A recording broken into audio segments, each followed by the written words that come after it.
Yo, what's up guys, welcome back to another video. This is the Smart ForFour Brabus. The Smart ForFour is a tiny hatchback produced by Smart and someone else as well, which is Mercedes. But I will get into that in the anything else section, so do wait for that. I will explain everything there. However, the Smart ForFour is a rear wheel drive, rear engined tiny city hatchback. Once again, I'll explain in anything else. But either way, this is what this car is. It's a Brabus version, and as we know, Brabus are known for tuning Mercedeses, and they become really fast and really bonkers, as we well know. However, the Brabus name doesn't work for this, which I'll explain. Let's get into it.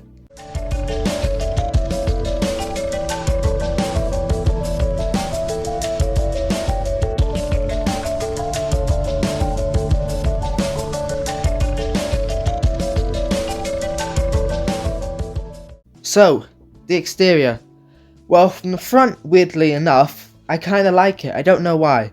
The grille where the Smart badge is, that works oddly enough for me. The lights work, but I don't like the indicator because it's separate. It just doesn't work. And the grille at the bottom with the fog lights, that also works. So, good on Smart for that. Not good on Smart when it comes to the side profile. It just looks like a blob, personally, and looking like this, it feels like it should have two-tone paint, which is what I'm used to seeing, so it's kind of odd. But either way, it still looks like a blob, personally. And the rear, I do like. I like the lights, they oddly work. The boot works. I do feel like it gets squashed at the bottom, but we're not too bad for that. And it's got two big exhausts, and that obviously helps the rear profile. If it didn't have the two rear exhausts, it'd obviously get a lower rating from me. Now, the interior. I don't know where to start with this. It's a bit odd. The vents are a nice shape, they look alright. The steering wheel, it's got circular buttons and a circular logo, and it's a circle itself. Yeah. But something I don't like is the climate control buttons. The buttons are all over the place, and there are so many of them. You're not going to remember what button does what, you're not going to remember where they are. So you're going to have to look down and then press it, which is distracting, instead of just having a normal knob which takes like 4 turns. Plus the infotainment screen. A, it's tiny, and B, it's got humongous bezels around it. And this is massive on the Smart. And plus the buttons are on the other side, which means it's harder for the driver to press them because they have to reach and look for longer and at a worse direction.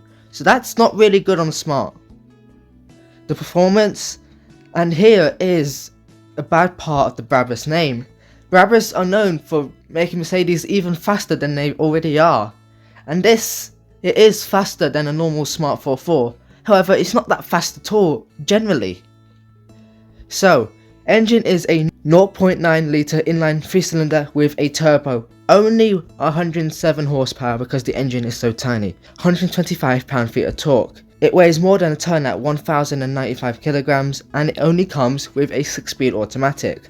Now I will explain this engine and gearbox and the chassis and this other company at the end in anything else, okay? 0 to 60, 10.2 seconds, and the top speed is 112 miles an hour.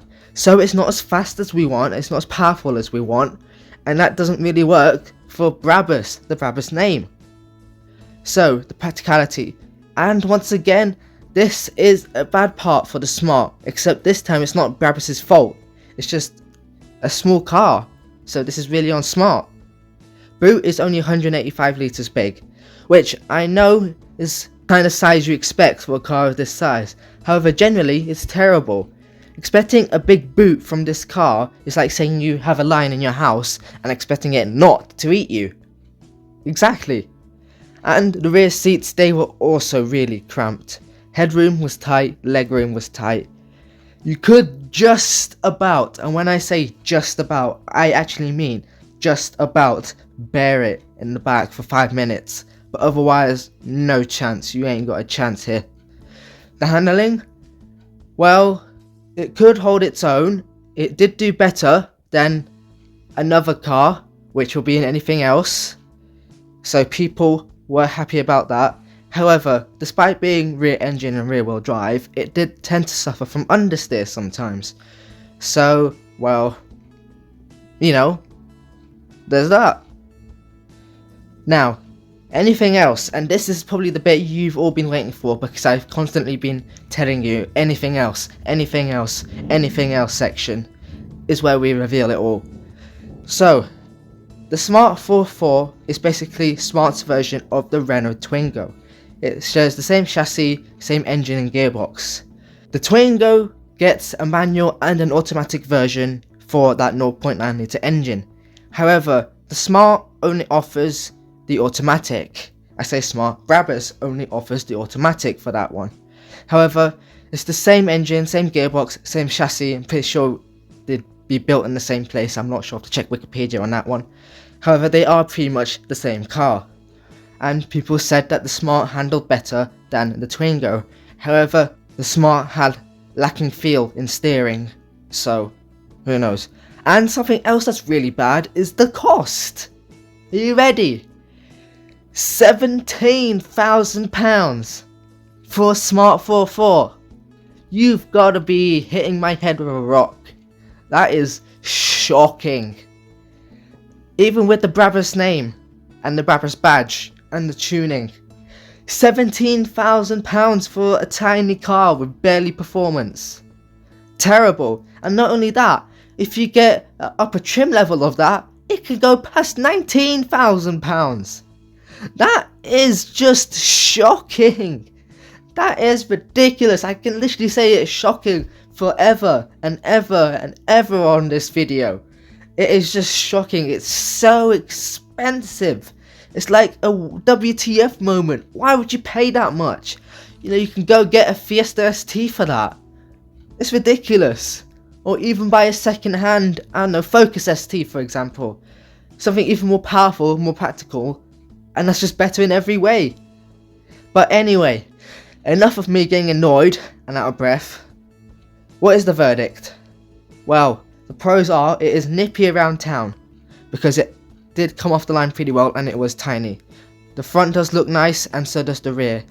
I forgot to mention that it does have a dual clutch transmission, same as the Renault Twingo, which means that the shifting has been improved compared to a single clutch, which would be just awful. It did ride okay, there's not much to say about that, and it had decent handling. However, the cons are it had a small boot. Now, that is normal, however, it's still not a good thing.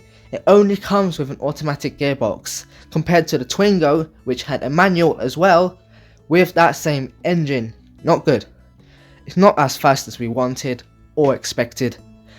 Headroom and legroom was tight. And I mean tight. However, normal again. It was expensive AF. And when I mean AF, I mean AF. It was shocking. The side profile wasn't that pleasant at all, and the climate control is fiddly because there's about a billion buttons to go for. Now, that concludes my angry review of the Smart ForFour Brabus. Phew. Now, if you would like to check out my reaction channel, where you do get to see my face, even though you kind of get to see it on my Instagram, here's a clip. Oh, bye-bye. Or not. Darren, you're stupid. Yeah, we can see. Oh. No, Darren! No, he's not okay. He's a bloody idiot. And if you could subscribe to that channel, I would greatly appreciate that. Now, next week's car is this. What is this? You tell me. And speaking of this next car, if you can guess what it is, leave it in the comments. And if you want me to review a car, also leave that in the comments below as well. And if there is enough information on it, I can do a review for you. However, if I've got cars planned before, you may have to wait a little bit so I can get them ready to roll and out, and then your car will be ready. But otherwise, that concludes today's video, and I hope you guys enjoyed. Subscribe, like, comment, share, and I'll see you guys in next week's video for that car. Peace.